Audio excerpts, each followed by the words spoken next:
제가 내년에 이제 저도 환갑이 되는데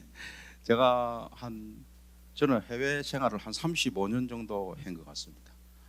뭐 미국이든 동남아든 뭐 이렇게 저희들 그 신라대가 우리나라에서 중국 사업을 제일 먼저 했습니다. 그다음 한 20년 전에 중국에 진출했는데 그 당시 반발도 많았습니다. 뭐 중국에 그 당시는 그 당시만 하더라도 때거리가 없었을 때거든요. 근데 그거 되겠느냐 뭐 이랬는데 어느 날 상하이에 가니까 막 학생이 구름처럼 몰려가 있는 겁니다. 왜 뭐 무슨 국경일이가 이래 보니까 그 중국하고 우리나라 역사에서 가장 많이 나오는 단어가 신라입니다.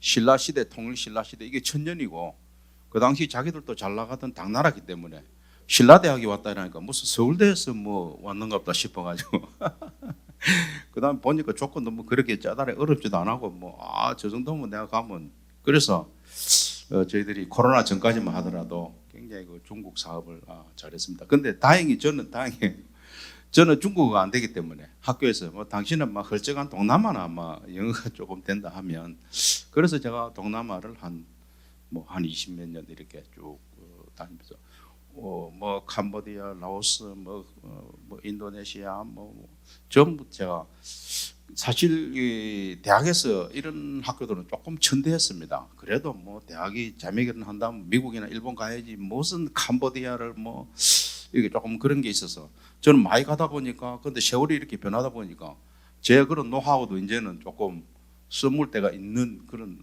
시대로 조금 이렇게 바뀌는 것 같습니다. 그래서 제가 실수도 많이 하고 또 이렇게 또 책도 좀 읽어보고 한 그런 내용을 오늘 조금 소개해 드릴까 생각합니다. 그래서 이 글로벌 에티켓, 글로벌 그 예절이라는 것은 결국은 세계화가 되면서 이제 그런 문제도 생기는 것 같습니다. 세계화 이전에야 우리 동네 사는데 굳이 그런 게 필요 없지 않겠습니까? 세계화는 지금부터 1990년대에 세계화, 미국이 소련을 이기면서 새로운 아이템이 뭐가 없을까라고 만들어낸 게 이 세계화인 겁니다. 그래서 이제 컴퓨터도 하고 전 세계 이웃만 된다면 뭐 어디든지 가가지고 물건도 만들어내고 하는 게 이제 세계화겠는데 뭐 좋은 점도 있겠습니다만은 지금 이제 병균도 사람 따라 움직이다 보니까 코로나도 세계화가 되면서 이런 안 좋은 점도 발생하는 것 같습니다.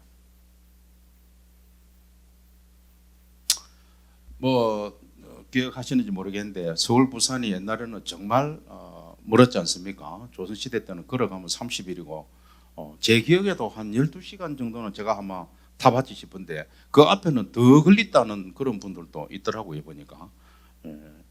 근데 이제 지금은 3시간, 2시간 반 그렇지 않습니까? 그래서 시간의 개념이 자꾸만 이렇게 달라지는 것 같습니다. 그런데 지금 울산 과기대에서도 그렇고 우리나라 그 철도연구원에서 이미 그 자기 부상 열차 그래서 지금 우리 KTX 같은 거는 건설비가 어마어마하게 들지 않습니까? 어마어마한 굉장히 무거운 물건이 굉장히 빨리 달려야 되기 때문에 철도 그 공사하는 비용이 굉장히 오래 걸리고 돈도 많이 드는데 이 자기 부상 열차는 이 튜브 안에서 떠서 달리기 때문에 그 공사비가 얼마 안 드는 모양입니다. 그러나 효과는 굉장히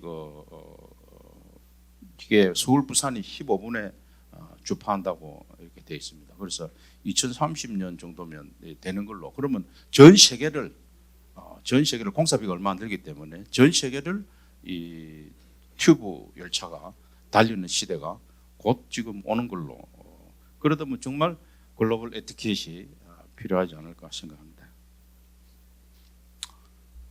마찬가지로 또 비행기도 전 세계를 초고속으로 달리는 비행기가 유럽 같은 경우는 한국하고 미국을 90분 만에 달리는 그런 비행기를 그거를 또 앨런 머스크라고 자율주행차 지금 만드는 사람이 있지 않습니까? 그 사람은 30분 만에 해결하겠다 이런 식으로 그러면 이게 굉장한 그 소음이 발생하는데 그것은 비행기 천장 쪽에 달아가지고 그 소음이 하늘로 올라가서 그 지금 우리 김해공항에 그 소음 문제가 심각한데 그런 문제가 이 비행기가 생기더라도 발생 안 하는 모양입니다. 그래서 스페이스X 만드는 이 앨런 머스크는 지금 지구는 이제 수명을 다했다. 그러니까 화성으로 가자. 지금 그런 걸 주장하고 있죠. 2040년에 인구 100만 명을 화성에 이주시킨다는 계획을 이 사람이 하고 있습니다. 그래서 지금 한 1000명인가를 모집하고 있습니다. 테스트용으로. 그런데 그 조건이 뭐냐면 단 돌아올 수 없을 수도 있다. 이게 조건인데도 불구하고 경쟁률이 100대2 넘을 정도로 좋다는 겁니다. 그래도 간다는 거죠. 거기 가면은 건물 같은 거는 3D로 하는 모양입니다. 3D 프린트기로 건물도 만들고 뭐 이렇게 해서 갈 때 막 집을 막 큰 걸 들고 가는 것이 아니고 3D 프린트기로 하면은 굉장히 쉽게, 그리고 물 같은 것만 있으면 얼마든지 산소를 만들 수 있기 때문에, 물은 얼음 형태로 극지방에 이렇게 존재하는 모양, 그건 이미 확인됐기 때문에 이런 일을 하는 사람이 지금 2030년에 한국 미국을 30분 만에 달리는 비행기를 만들겠다 하니까 어느 정도 수긍이 가는 겁니다. 그러다 보니까 이제 매너 에티켓이라는 문제가 우리 한국에서만 인정되는 매너만 가지고는 좀 부족하다. 다른 나라에서는 어떻게 하는가? 다른 나라에 가면은 내가 어떻게 해야 되는가 하는 이런 문제가 자연히 발생하는 것 같습니다.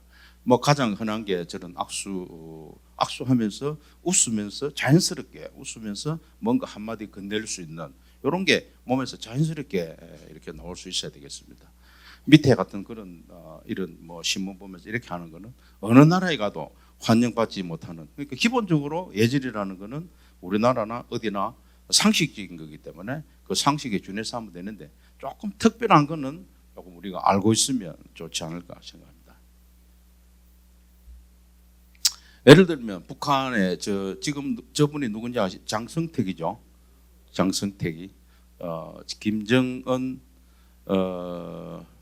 고모부죠. 그러니까 김정일의 누나의 남편이니까, 그죠. 이분이 얼마 전에 그래서 이분이 보면은 굉장히 김정은보다 이분이 이 사람이 더 그 차기 지도자로서 굉장히 그 김일성의 사랑을 받았고, 김일성 대학교 출신에 아주 뭐 비상하고 한국에도 여러 번 왔었고, 그리고 중국과의 무역이라든가 이런 거를 굉장히 그 실무에도 능하고 국가를 경영할 수 있는 어떤 탁월한 능력을 가지고 있는 이런 사람인데, 근데 이제 북한에서는 박수를 칠 때 이렇게 치는 거를 건성으로 친다. 그 동무 건성하지 마시라요. 그럼 칠 때 어떻게 해야 되느냐? 이렇게 우리가 북한에 갈 일은 없겠습니다만 북한에 혹 가시면 굉장히 힘차게 이렇게 우리가 입향순속이다. 그 나라 가면 그 나라 하는 대로 해야 되지 않습니까? 이런 게 안 돼 가지고 장성택이가 결과는 어찌 됐습니까? 좀 밑에 요거 한번 틀어보실까요?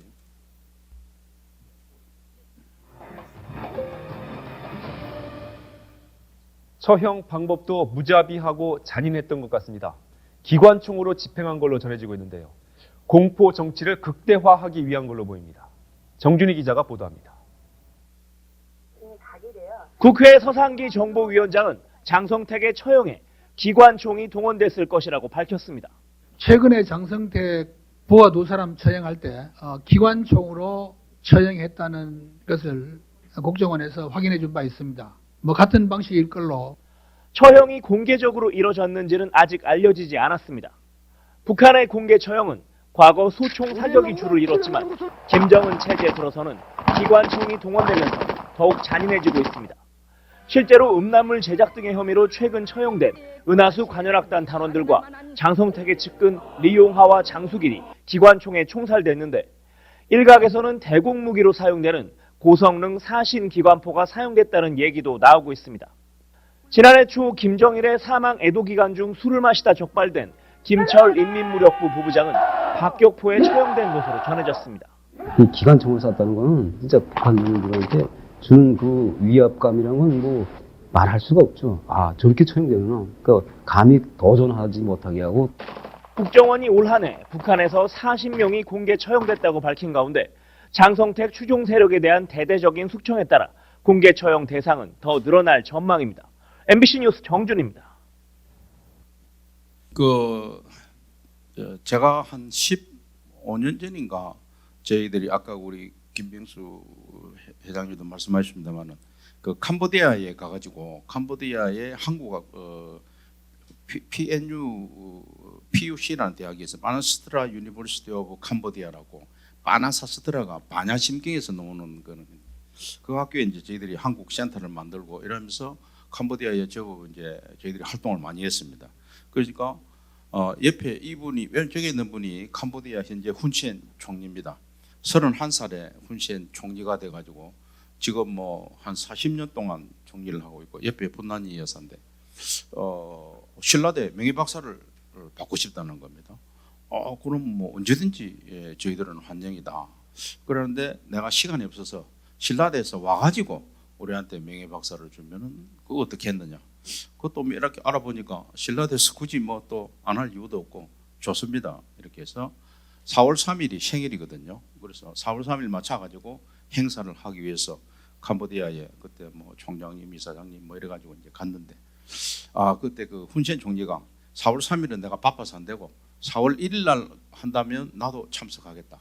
그래가지고 프놈펜 그 국립극장에서 명예박사 수여를 1시간 정도 이렇게 했습니다. 그때 이제 제가 영어로 사회 보고 옆에 캄보디아 말로 사회 그 본 사람은 캄보디아 국정원장이 보는 겁니다.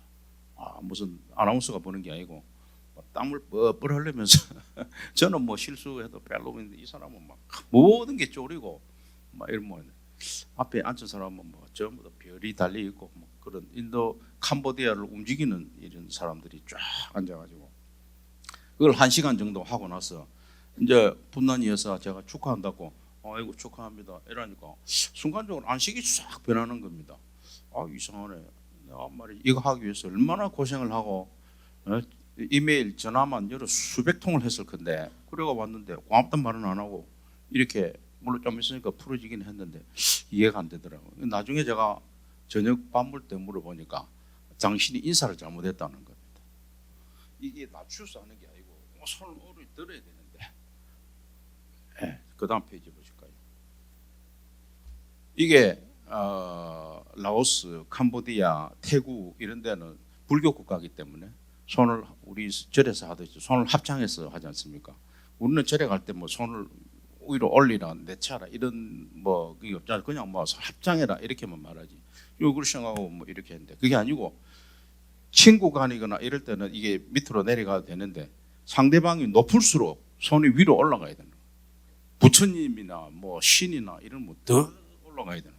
그 대통령급이면 최소한 이 정도는 해야 되는데 제가 불경스럽게 이래 하니까 순간적으로 막 그리고 그 나라는 그 제가 그때 며칠 있으면서 보니까 저녁에 식당에 가면 그 어저께 우리 행사가 나오더라고요. 야, 이 주인들은 뭐 굉장히 그 국가에 대한 충성이 강하구나. 그런데 그게 아니고 재방송을 7번 하는 겁니다. 7일 생방송은 당연히 우리 할 때 했고 그리고 그 정도로 이 국가적으로 뭐랄까 그냥 뭐 어찌 보면 독재죠. 뭐. 그러다 보니까 대신에 우리 학교 선전을 많이 했습니다. 뭐 중국에서도 그래 했다시피 캄보디아에서도 뭐 그런데 제가 그때 느낀 게 야 이거 뭐든지 알아야 면장한다는 게 이런 거구나. 손 붙이는 것도 아무것도 아니고 손 올리는 것도 아무것도 아닌데 알면은 아무것도 아닌 거를 모르니까 제가 한 수많은 노력이 제가 그때 무슨 기업 뭐 해거나 이래서 뭐 날아갔지 않습니까? 그러니까 이런 게 꼭 해외에 가실 때는 그 나라 고유의 어떤 이런 거는 알아가지고 가시는 게 앞에 한 노력을 보상을 받는 아주 중요한 지름길이 된다고 말씀드릴 수 있겠습니다. 우리는 뭐 이렇게 수직으로 숙이면서 이렇게 하죠. 주로 남자는 오른손 위에, 왼손이 위로 올라가고 여자는 오른손이 위로 올라가고. 그래서 남자 절하는 게 보이시죠? 저런 식으로. 물론 또 장례식장에 가면 또 거꾸로 이렇게 또 하더라고요. 일본은 우리하고 비슷한 것 같습니다. 절하는 게 이렇게 봉손이. 우리나라 그 이마트니 뭐 이런 데 가면은 그 주차장에 그 아가씨들 인사하는 게 전부 다 일본에서 하는 거를 그대로 이게 그 이 방식이지 않습니까 지금? 근데 이제 중국은 또 우리하고 많이 다른 것 같아요. 중국은 일본하고 우리는 좌식 문화지만 저는 또 침대 생활하고 뭐 우리하고 인사하는 것도 좀 다른 것 같아요. 허리를 수그리지도 안 하고 그냥 뻣뻣다 해가지고 위에 하는 방식이 요즘 방식이고 밑에는 쿵우 같은 영화 같은 거 보면 옛날 방식이 다 이렇게 힘을 줘가지고 하는 그런 방식인 것 같아요. 서양에서는 이제 잘 아시는 것처럼 악수가 그죠 가장 흔하고 일반적이고 코로나 때 조금 새로운 방법이 또 나왔습니다만은 가장 일반적인 게 이제 악수가 되겠습니다. 그런데 악수도 몇 가지 원칙이 있는데 절대 남자가 여자한테 먼저 악수하자고 권하지 하지 않는다. 여자가 마음을 내 가지고 악수를 하면 남자가 그래요 이래 되는 거지. 그리고 또 윗사람이 아래 사람한테 잘 있나 이래 되는 거지. 뭐 밑에 부장이 사장님한테 잘 이래 안 한다는 거죠. 예. 위에서 밑으로 흘러서 하는 인사지. 악수도 아무데나 이 손을 내는 게 아니다. 그 다음에 이제 악수 자체가 인사이기 때문에 악수하면서 이렇게 할 필요는 없다. 악수 한 개 자체가 인사이기 때문에 악수하면서 허리를 꼿꼿하게 세우고 약간 근엄하면서 얼굴에는 인자한 모습을 보이고 하는 게 가장 좋은 모습이 되겠습니다. 그리고 겨울에는 아무리 춥더라도 남자 같은 경우는 장갑을 벗고 이렇게 악수하는 게 가장 좋은 얘기가 되겠습니다. 모자도 쓰고 있으면 모자를 벗으면서 악수하는 게 정식 악수가 되겠습니다. 그 다음에 이제 그래서 이 악수하기부터 시작해가지고 이게 그 역사적으로 10가지 에티켓.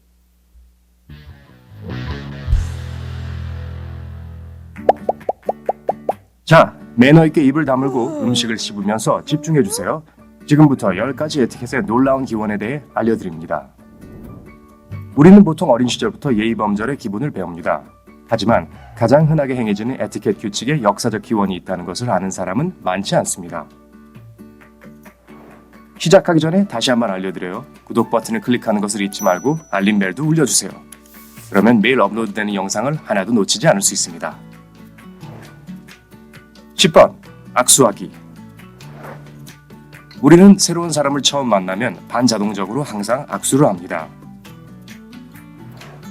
역사가들이 확신하는 한 가지는 악수하기의 풍습이 수세기 전으로 거슬러 올라간다는 것입니다.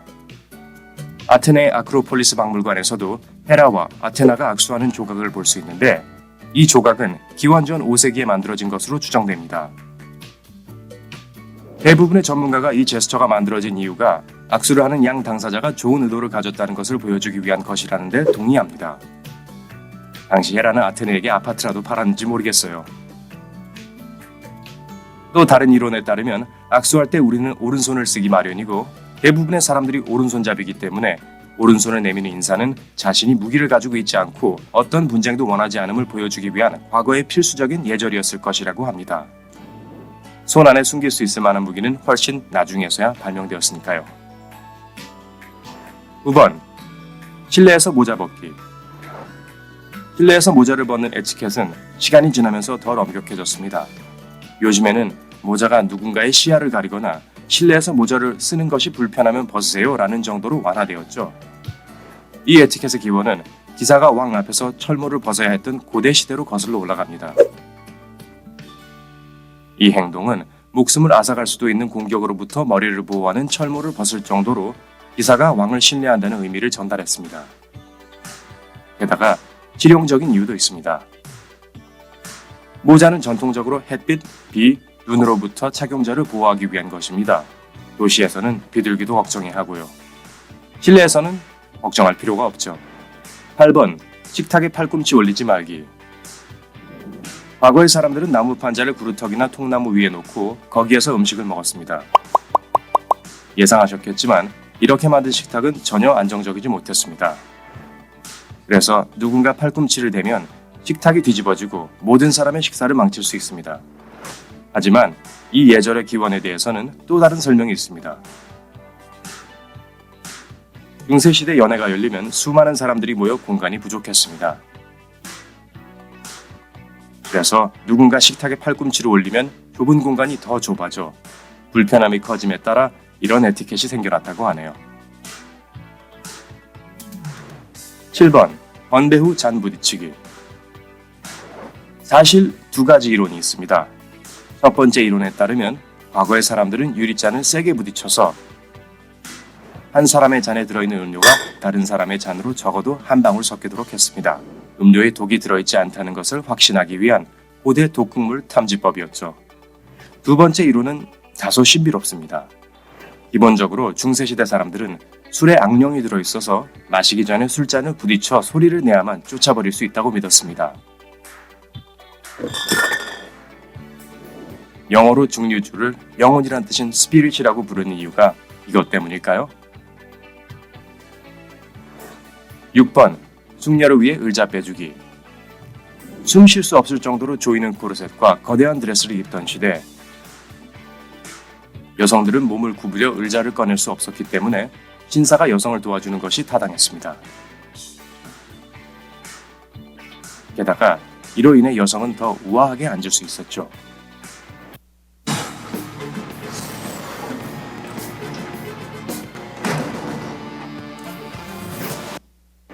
물론 여성의 옷이 너무 불편해 기본적인 일조차 할 수 없었던 시대는 지났습니다. 성 역할과 기대치의 기준도 바뀌었고요. 그럼에도 불구하고 여전히 몇몇 남성들은 여성이 좋아한다면 기꺼이 의자를 빼줍니다. 5번, 하품할 때 입 가리기. 고대 시대에는 하품할 때 입을 가리는 미신이 있었으며 거의 모든 이가 입을 가리기 위해 애썼습니다.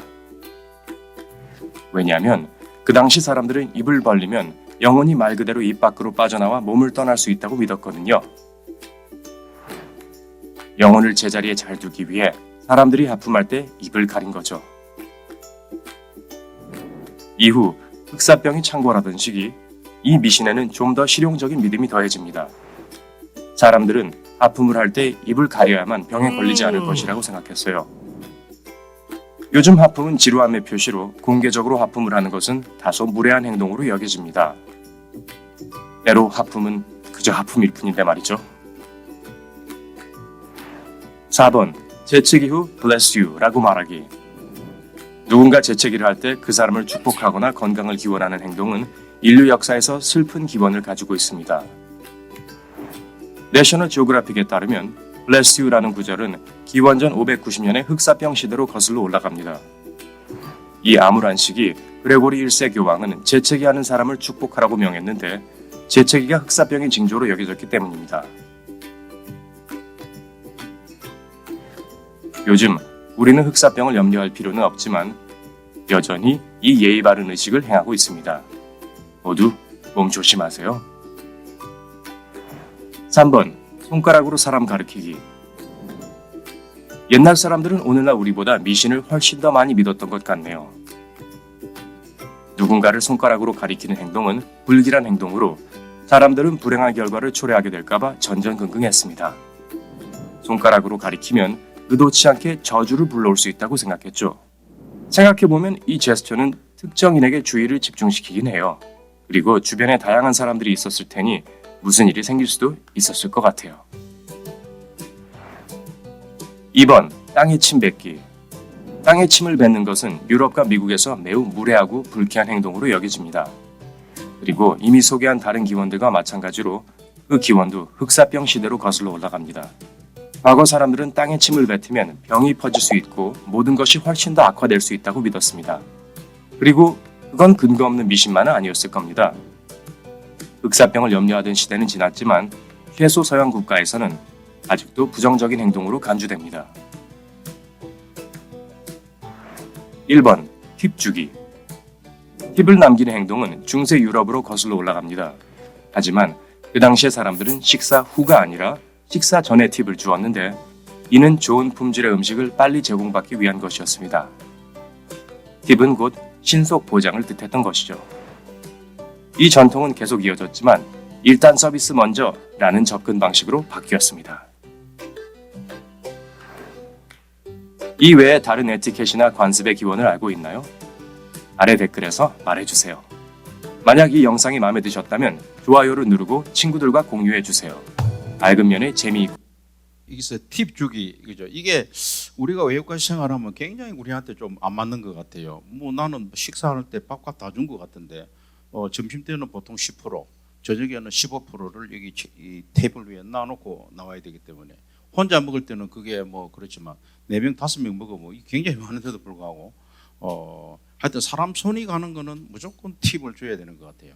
이발해도 팁을 줘야 되고 택시를 타도 팁을 줘야 되고 무조건 뭐 기본 10%는 안 줘도 상관은 없지만 굉장히 그 등이 뒤가 따가울 정도로 그래서 꼭 팁을 주는 그것까지 생각하고 꼭 가셔야 되겠습니다. 마지막에 여기 지금 10가지나 했는데 제가 이거 조사하면서 보니까 우리가 가장 궁금하게 생각하는 왜 손가락 욕은 없는가 그래서 제가 따로 한번 조사를 해봤습니다. 손가락 욕이 우리나라에는 없었지 않습니까? 이게 이제 외국에서 들어왔는데 손가락 욕이 해외에서는 굉장히 겁나는 욕으로 그런데 절대 우리는 물론 안 해봤기 때문에 잘 안 하지만 역사를 아는 거는 좋겠습니다. 그다음 작품 속엔 수많은 손가락들이 있습니다. 창조하는 손가락, 의심하는 손가락. 이렇게 다양한 손가락들 중에서도 가장 충격적인 손가락은 바로 이것일 겁니다. 다들 무슨 의미인지 아시죠? 가운데 손가락을 올리는 건 왜 욕설이 되었을까요? 고대 그리스에서 가운데 손가락은 동성애를 의미했습니다. 쭉 뻗은 가운데 손가락이 음경, 양쪽에 웅크린 손가락들이 고안을 상징했고 이를 통해 남성의 성기, 남근을 형상화했죠. 이와 관련해 가장 유명한 일화는 그리스 철학자 디오게네스의 이야기인데요. 누군가 디오게네스에게 데모스테네스라는 사람이 어디에 있는지를 묻자 디오게네스는 가운데 손가락을 쭉 펴서 데모스테네스가 있는 곳을 가리켰다고 합니다. 데모스테네스의 위치뿐 아니라 성적 취향까지 암시한 것이었죠. 물론 여기에 엄청난 모욕의 의미는 없었습니다. 그리스인들은 동성애를 인간의 자연스러운 행위 중 하나로 받아들이고 있었기 때문입니다. 그냥 알고는 있어 정도의 의미였죠. 가운데 손가락이 모욕의 의미를 갖게 된 건 고대 로마 시대부터였던 걸로 추정되는데요. 로마의 3대 황제 칼리굴라의 신하 중에는 호민관이었던 카시우스가 있었습니다. 그는 동성애자였는데요. 칼리굴라는 카시우스가 예법에 따라 그의 손에 입맞춤을 하려고 할 때마다 가운데 손가락을 쭉 펴보이며 그를 조롱했다고 합니다. 이걸 궁궐의 다른 사람들도 따라하면서요. 가운데 손가락을 쭉 펴보이는 건 점점 성적인 모욕의 의미를 갖게 되었습니다. 또 다른 요인도 있었는데요. 바로 사악한 눈에 대한 믿음이었습니다. 당시 일부 로마인들은 사악한 눈이라는 게 있다고 믿었고 그게 사람들에게 재앙을 가져온다고 생각했습니다. 때문에 남근을 형상화한 장식품을 만들거나 돌에 남근을 조각해 사악한 눈을 쫓아내려고 했죠. 아니면 그냥 간단하게 표현할 수도 있었습니다. 이렇게요. 그로부터 1000년 뒤 가운데 손가락을 다시 한번 소환한 사건이 일어납니다. 15세기 영국과 프랑스 사이에 일어난 100년 전쟁인데요. 당시 영국군의 주력은 궁수였습니다.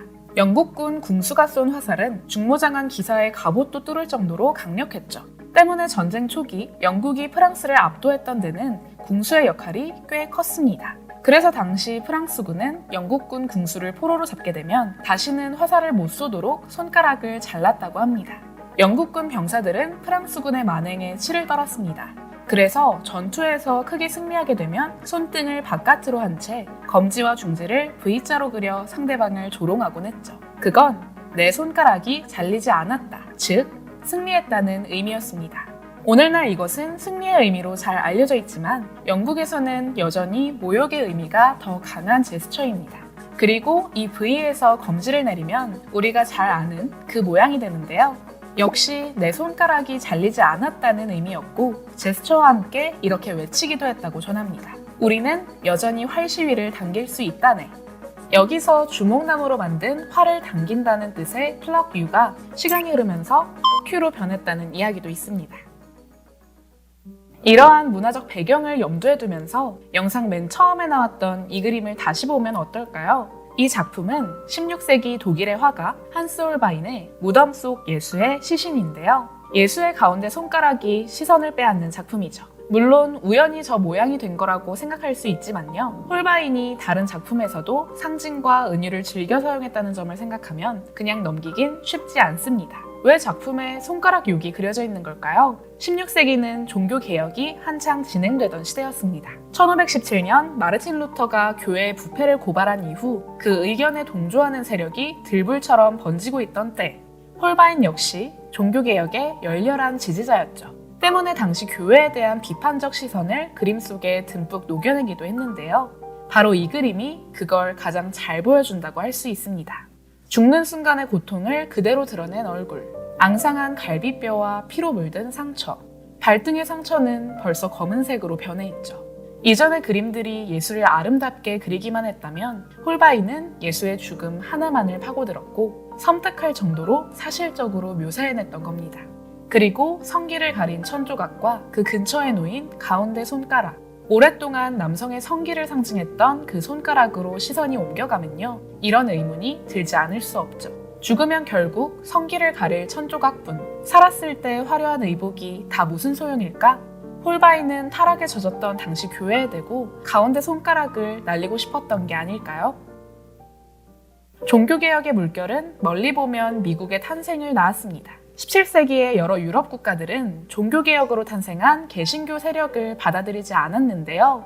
때문에 일부가 아메리카 대륙으로 가서 새로운 개신교 사회를 세웠고 그게 오늘날의 미국이 되었죠. 미국으로 이주하는 사람들은 꾸준히 늘어 19세기 말에 절정에 이르렀습니다. 그러면서 가운데 손가락을 날리는 문화도 미국 사회에 서서히 스며들었죠. 이건 가운데 손가락을 날리는 장면을 최초로 포착한 사진입니다. 이 사람은 미국의 야구 선수 찰스 레드번인데요. 동료의 오른쪽 어깨에 손을 얹으면서 왼손으로는 슬쩍 가운데 손가락을 쭉 펴보이고 있죠. 이후 가운데 손가락은 영화나 TV 같은 미국의 대중매체를 통해 반복 노출되었고 그 결과 세계에서 가장 유명한 욕이 되었습니다. 모욕과 위협이었고 조롱이었으며 사회의 부조리에 대한 저항이기도 했던 가운데 손가락. 우리가 날리는 가운데 손가락에는 이처럼 오랜 역사가 숨어 있기도 한데요. 그렇다고 함부로 가운데 손가락을 날리는 건 피해야겠죠?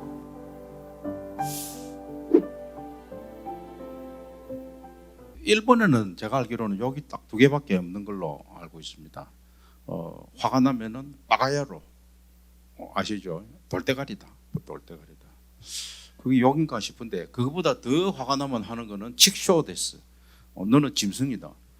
이게 욕인가? 그러니까 워낙 옛날 전국시대에 이 아씨만 해도 목이 날아가기 때문에 욕이 발달할 수 있는 그런 문화가 안 돼가지고 그래서 욕을 안 한다 해서 나이스하고 뭐 그런 거는 또 아닌 것 같습니다. 욕을 한다 해서 뭐 이런 건 아니고 그러나 우리가 에티켓은 아는 게 좋겠습니다. 그래서 서양에서 또 하는 그 악수 외에 또 다른 욕은 다른 그 인사는 포옹 잘 아시는 것처럼 그죠? 가볍게 상처를 이렇게 상처를 안아주시면 되겠습니다. 두 번째는 이제 비주라 해서 양볼에 이렇게 직접 그 볼에 입술을 대지는 안 하고 살짝 가까이 가면서 소리만 쪽 이렇게 하는 게 이제 비주가 되겠습니다. 이게 근데 처음 해보면 좀 어색합니다. 뭐 내가 영화 찍나 하는 생각이 드는데 몇 번 하시면 뭐 자연스럽게 되겠습니다. 그리고 이제 우리가 또 혼동을 많이 하는 게 우리는 오라 그럴 때 이렇게 하지 않습니까? 저 좀 더 떨어져 있을수록 이 손의 그 각도가 더 이렇게 되는데 서양에서는 특히 미국이나 이런 데서는 이것이 가라의 뜻이다. 가라. 그러니까 저쪽에서 이래 하면은 저서는 이게 헷갈리는 겁니다. 얼굴은 보니까 오라 하는 것 같은데 뭐 손은 자꾸만 이렇게 하니까 뭐 어떻게 하라는 뜻인지 그래서 서양 사람한테는 이렇게 하면 안 되겠습니다. 그럼 서양 사람한테 오라고 할 때는 어떻게 하느냐? 이렇게 하는 겁니다. 이렇게 하거나 아니면 손가락 한 개로 이렇게 하거나. 그래서 제가 한 번은 그 호주에 갔을 때 저녁에 밥 먹고 화장실에 갔다 오니까 한 사람이 중간에서 저보고 이러는 제가 삐끼가 그냥 집에 갔거든요. 야, 저거 뭐 술 한잔 사준다고 이게 내한테 이렇게 할 것까지 있나? 나중에 알고 보니까 그게 아니고 자기들은 오라 할 때 제가 이 화장실에 갔으니까 이리 와라 한잔 하자 이 뜻인데 제가 그 불필요하게 오해를 해가지고 화개했던 거를 제가 저 혼자 삐끼가 저 혼자 호텔에서 한잔 마시고 하는 그러니까 역시 알아야 되겠더라고요. 그래서 컴온 이렇게 할 때는 이런 방식으로. 그리고 또 이 헷갈리는 게 인도에 제가 이제 또 자매 결혼한다고 인도에 델리 대학교를 하고 있습니다. 제가 거기 교수방에 가가지고 이래저래 이야기하니까 저보고 너가 학교 학생이 몇 명이냐 하더라고. 뭐 한 1,000명쯤 된다라니까. 자기들은 교수가 3만 명이라는 겁니다. 교수가 야, 니 말 잘못했나 하니까 학생이 70만 명이고 와 15억 되는 국가는 역시 사이즈가 다르더라고요 보니까. 그러니까 우리 학교 같은 이런 거는 학교 취급도 안 할 정도로 그러면서 제가 한참 뭐를 설명하는데 자매 결혼에 대해서 하니까 야가 계속 머리를 좌우로 흔드는 거예요. 그 인도는 예스를 이렇게 하는 거예요. 우리하고 반대로. 그래서 제가 야, 내 좀 천천히 쉽게 설명할게. 다시 들어봐라. 쭉 하면 이러는 게. 야, 정말 이게 이렇게 노 할 때는 이렇게 하는 겁니다. 그러니까 이게 헷갈릴 수밖에 없잖아요. 우리가 앞에 앉아가 이렇게 있으면. 이게 거의 아마 인도가 유일하게 다른 나라는 대부분 우리하고 똑같이 이렇게 해석되는데 인도만 이렇게 좀 특이한 것 같습니다. 아까도 처칠 수상이 나왔습니다. 이번에 엘리자베스 영국 수상이 뭐 자기 재임 중에 15명의 수상을 뭐 겪었는데 가장 존경하는 수상이 처칠이었다. 그 처칠이 2차 대전의 승리를 이끌고 승리의 V자 이게 유명하지 않습니까? 그런데 이제 이걸 이렇게 하면 승리의 V자가 되는데 이걸 거꾸로 하면 이게 또 욕이 되는 겁니다. 그런데 이제 밑에 마가렛 대처 여사가 총리가 말년에 이렇게 해가지고 근데 이분이 굉장히 똑똑하고 옛날에 레이건하고 같이 얼마 전에 돌아가신 고르바초프의 군축 뭐 이런 거 회의담 할 때 세 명이 같이 많이 하고 할 때 레이건은 영화 배우니까 막 밤새도록 영화 보고 눈 부시게 이렇게 가면 그 모든 카바를 마가렛 대처가 핵 군축 이런 거는 굉장히 복잡해가지고 뭐 1000페이지 보고서가 1000페이지고 뭐 그런 거 깨알 같은 거 읽고 가야 그 다음에 가가지고 이렇게 방어도 되고 공격도 되고 이런데 마가렛 대처는 그걸 다 읽어가고 뭐 이렇게 해서 고르바초프를 뭐 이기고 뭐 이렇게 했다는데 그런 그 마가렛 대처가 말년에는 또 치미끼가 와가지고 이래야 되는지 저래야 되는지 헷갈려가지고 이렇게 해가지고 굉장히 곤혹을 치렀다는 게 그래서 우리도 이거 그냥 외우면 이게 헷갈리거든요. 이것도 악수하고 비슷한 것 같습니다. 내 모든 걸 다 보여준다. 이러면 승리의 V자가 되는데 이래 하면은 뭔가 내 손 안에 뭐 상대방을 공격하는 무기가 있을 수 있다. 뭐 이렇게 되면 이게 욕이 되는 거죠. 그래서 우리는 이렇게 하시는 거를 한번 해보시죠. 예, 이런 거는 좋은 거다. 예, 우리 외국인이 굳이 욕을 할 필요는 없으니까. 그다음에 이제 처칠 이야기가 나왔으면 처칠은 굉장히 유머가 풍부하고 우리가 보면은 하루에 유머를 한 번도 안 쓰면은 그날은 실패했다. 이런 이야기. 그래서 우리가 뭐 개그맨도 아니고 무슨 유머를 하느냐. 근데 유머가 약간 비틀게 말하면 그 유머라는 거죠. 야, 옷이 멋지네. 이렇게 말하면 그냥 평상하고, 야, 오늘 뭐 미팅 갑니까? 오늘 뭐 선봅니까? 라고 옷이 좋다고 말하면 그게 유머라는 겁니다. 그래서 유머를 하려 하면은 마음이 약간 열려 있어야 되고, 약간 창조적인 마인드가 들어가야 유머가 나오거든요. 그 유머를 하루 종일 한 번도 안 썼다는 거는 내가 늙어가고 있다. 내가 경직되고 있다. 그래서 유머도 찾아가면서 어디 보면 많이 나와 있지 않습니까? 그걸 일부러라도 젊은 사람이나 누구나 만나면은 약간 돌리서 말하는 거야. 야, 오늘 뭐 니 좋은 일 있어? 장가 가는 거야? 뭐 한마디 하면 그것이 유머가 되는데 그런 말을 아주 이 처칠이 잘해가지고 1941년 2차 대전을 앞두고 이걸 어떻게 결론 질 것인가를 미국 루스벨트 대통령하고 많이 만나고 이럴 때 백악관에 이렇게 갔는데 샤워하고 나와가지고 이제 수건도 안 걸치고 있는데 루스벨트가 들어왔을 때 야, 왜 노크도 안 하고 들어와? 이렇게 말하면 이게 또 산통 다 깨는 거죠. 어저께 우리가 회담할 때 복잡하고 했는데 우리는 얘한테 다 보여준다. 속이는 거 없다. 뭐 이런 식으로 이야기하면서 굉장히 부드럽게 분위기를 이끌어가는 그런 능력이 처칠한테 뛰어난 것 같습니다. 이렇게 웃음의 리더십을 갖추지 못한 리더십은 이런 건 것 같습니다. 자신의 의견하고 다르다 해서 배척한다든지 그때 코로나 시절에 불가리스 사건 아시죠? 불가리스를 먹으면 코로나가 낫는다. 그 뉴스가 한번 떠가지고 갑자기 와 그러면 뭐 우유 먹고 우유 대신에 불가리스 먹어야 되겠네 하고 뭐 한 3일인가 이게 반짝 뉴스가 됐었거든요. 그 3일 뒤에는 그것이 가짜 뉴스입니다. 이래가지고 불가리스가 거의 남양유업이 거의 망할 지경까지 내려가는데 한번 들어보시겠습니다.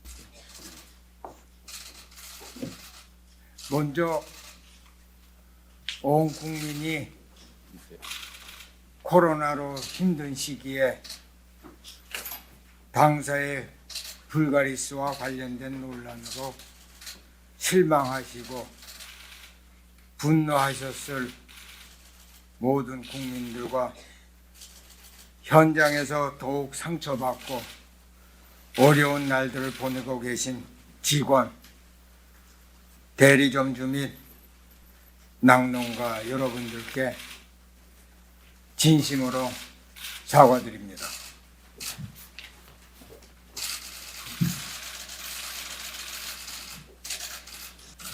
국내에서 가장 오래된 민간 육아공 기업으로서 국민의 사랑을 받아왔지만 제가 회사의 성장만을 바라보면서 달려오다 보니 구시대적인 사고의 틀에서 벗어나지 못하고 서로 소비자 여러분의 기대에 부응하지 못했던 것 같습니다. 이 밖에도 국민 여러분을 실망케 했던 크고 작은 논란들에 대해 저희 소회를 밝히고자 합니다. 먼저 2013년 회사의 밀어내기 사건과 사회적 물의를 일으킨 저희 외조카 황하나 사건, 지난해 발생한 온라인 댓글 등 논란들이 생겼을 때 회장으로서 보다 적극적인 자세로 나서서 사과드리고 필요한 조치를 취했어야 했는데 많이 부족했습니다. 이 모든 것에 책임을 지고자 저는 남양유업 회장직에서 물러나겠습니다.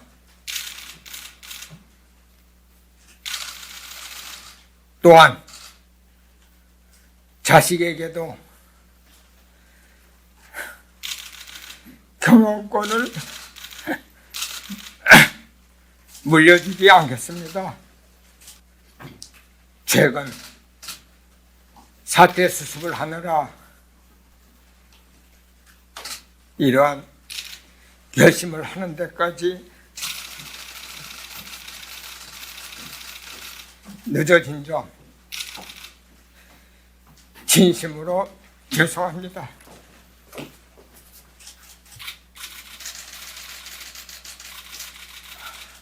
살을 깎는 혁신을 통해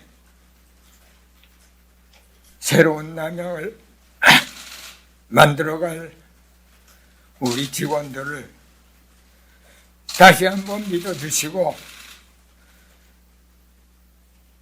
성원해 주시기 바랍니다. 감사합니다.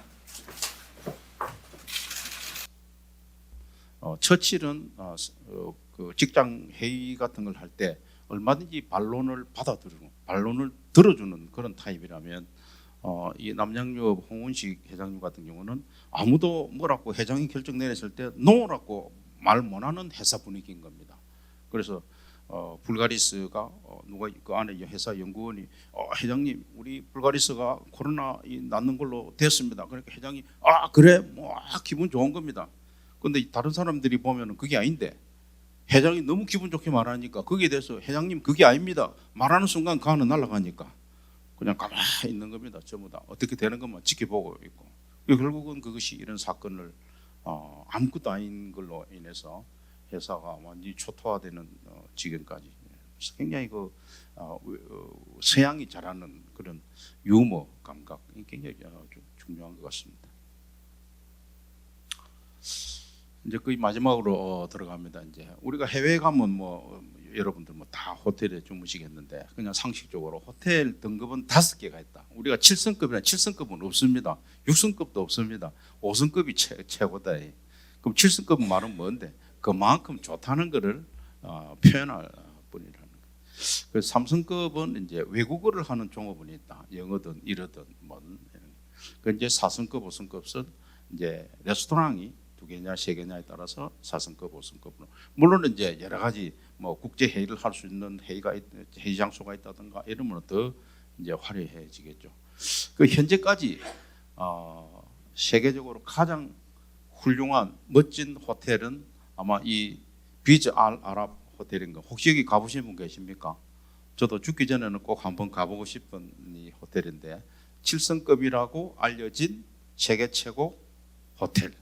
이게 바로 마지막으로 이거 한번 볼까요? 안에 시설이 어떻든지. You're all familiar with this iconic building behind me. For the first time in its history, Burj Al Arab is launching tours inside this iconic hotel for non-guests. That means you don't have to book an overnight stay. You can just book a tour and go inside. So let's take a tour inside. 저기 이제 헬기장이 있어가지고 부호들이 헬기 타고 내려와서 엘리베이터 자기 방.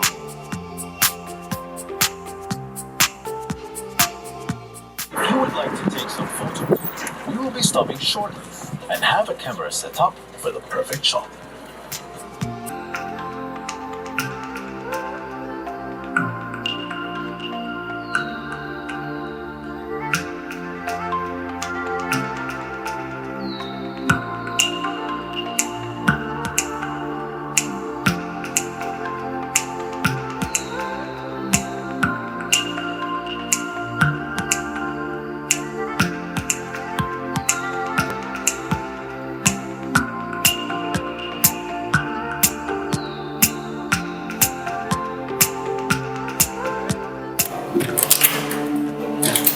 Welcome to the Royal Suite, the jewel in the crown of Burj Al Arab. Please come in, I've been expecting you. Hello and welcome, my name is Nuruddin and I will be your personal butler throughout this journey. That means that anything you may want or need during your stay would be my pleasure to make it happen. But let me ask you, how spectacular is this entrance hall?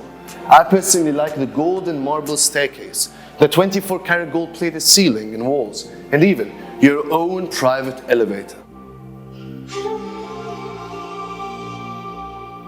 We are now heading to the living room. Get ready for a burst of colors. Juan Shu drew inspiration from the 4 elements: fire, water, earth, and air. That's why here on top of the hotel, you may see more yellows and red.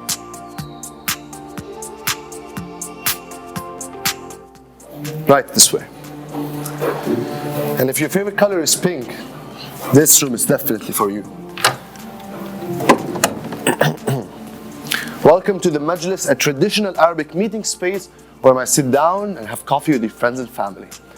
Now, you've asked me before how many celebrities have enjoyed sitting here. Nelson Mandela, Gigi Hadid, Lewis Hamilton, and many, many, many more. For example, Selena Gomez.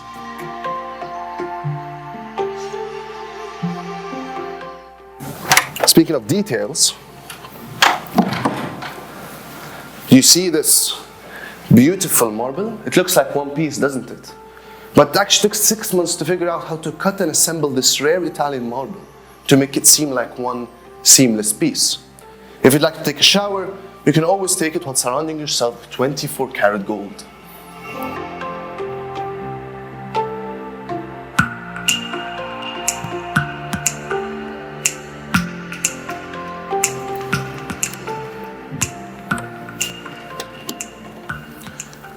As I said, here we found some of the most unique designs. Take a look at the handmade golden thread on the walls. It was archived from one of the biggest fabric houses in all of Europe. You have the TV set to the ceiling, and whenever if you're ever bored of what's on the TV, you can always take the bed for a spin at the touch of a button. 침대가 360도 돌아가는 거예요.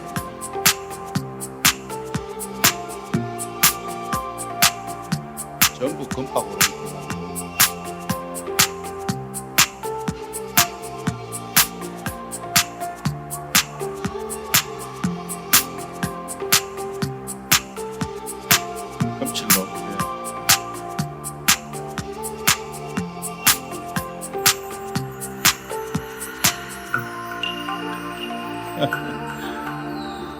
여기 다음에 수학여행 한번 가시죠.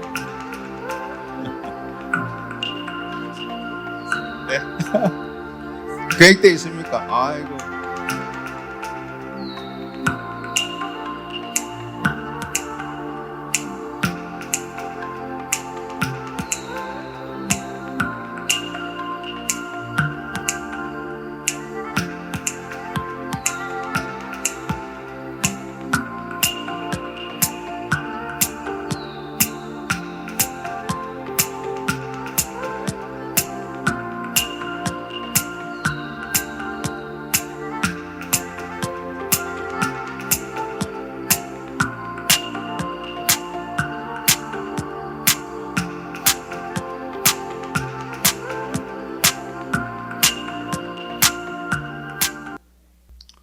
그래서 뭐 다른 거는 그렇고요. 우리가 해외에 나갔을 때 외국 사람들한테 한국 사람이 예의가 없다 하는 몇 가지가 있는데 걸어갈 때 조금이라도 부딪히면 무조건 미안하다 해야 됩니다.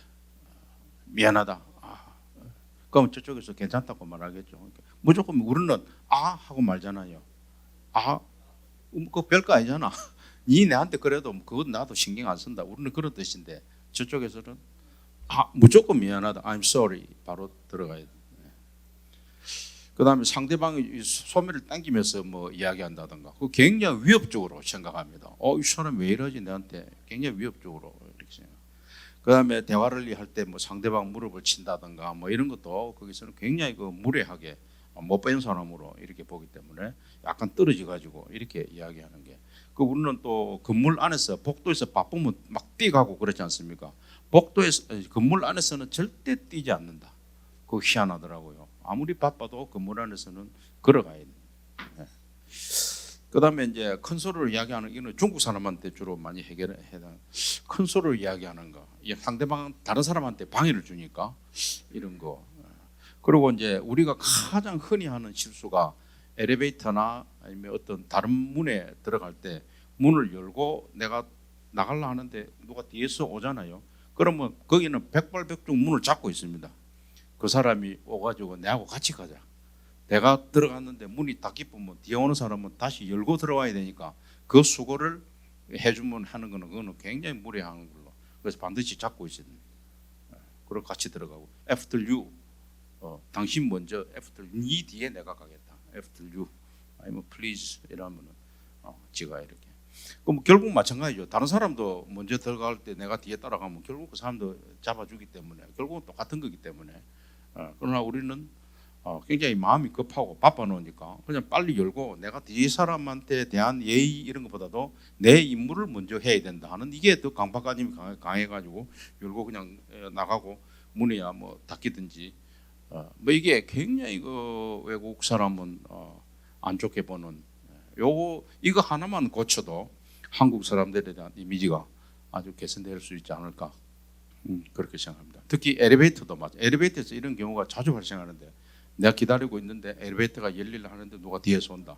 그때도 마찬가지로 네가 먼저 타라. 이런 제스처를 취해줘야 굉장히 웃으면서 거기도 이렇게. 자 그러면 그다음. 자, 그래서 오늘 1시간 정도 했습니다만은 여러분들이 다 특정한 분야의 전문가시고 굉장히 그 어떤 분야에 굉장히 오랫동안 일을 하시고 이렇게 했습니다만은 그거에다가 플러스 글로벌 에티켓이 더해지게 될 때 여러분들의 성공이 확실하게 보장될 것이고 유지될 것이다. 뭐 이렇게 생각해 봅니다. 그래서 우리 모두 다 같이 마지막으로 글로벌 에티켓 제대로 익혀 확실하게 성공하자를 다 같이 한번 외치겠습니다. 자, 하나, 둘, 셋.